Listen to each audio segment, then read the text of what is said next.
how to download a YouTube video.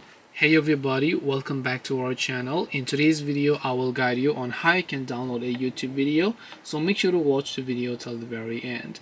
So if you want to download a YouTube video, it's actually quite simple.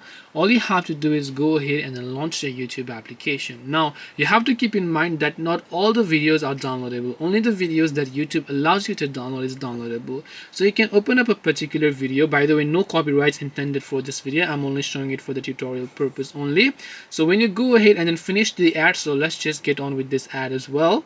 I will go ahead and then finish the video over here, and if I want to download it so that I want to view it whenever I'm offline, over here under the name you'll find different sorts of options. You'll find the option called download as well.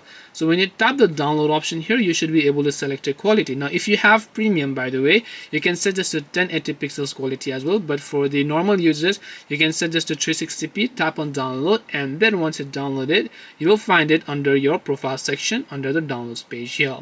This way you should be able to go ahead and then basically download a YouTube video.